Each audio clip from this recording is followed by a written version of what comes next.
projektas 7 jūrų kapitonai yra daugiau nei verslo akceleratorius, verslumo seminaras ar verslo planų konkursas. Tai kompleksinis ir įvairias veiklas sutraukiantis jaunimo verslumo skatinimo projektas.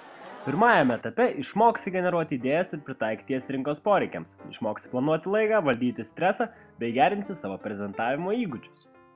Antrasis etapas – subur komandą, bendrausi su verslininkais ir verslumo ekspertais, jaunais verslininkais iš kitos šalies. Tikimės, kad būtent šiame etape rasi savo bendraminčius.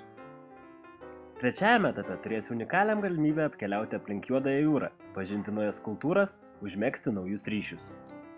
Ketvirtajame etape galėsi išbandyti save, dalyvausi virtualioje verslo simuliacijoje, planuosi gamybos apimtį, formuosi kainodarą, reaguosi į rinkos pokyčius ir konkuruosi su kitais projekto dalyviais. Pagal projektų rengimo akademijos metodiką mes tau padėsime parašyti savo verslo planą. Gilinsimės į kiekvieną verslo plano skyrių, susipažinsime su realiais jų pavyzdžiais.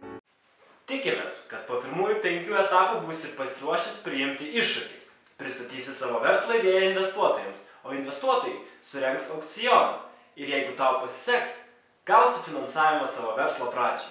Mes tau padėsime įsteigti įmonę, organizuoti jos apskaitą, susidaryti rinkodaros ir pardavimo veiksmų planus, įmonės personalo politiką, organizacinę struktūrą bei motyvacinę sistemą.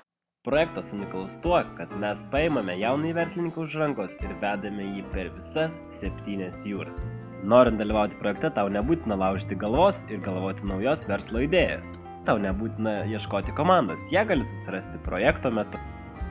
Gali net nieko nenutuokti apie verslą, bet turėti labai gerus įgūdžius. Tau visai nereikia rūpintis dėl pinigų. Projektas visiškai nemokam. Taip pat jis lengvai suderinamas su studijomis. Taigi, ar pasiryši atverti verslo pasaulio duris?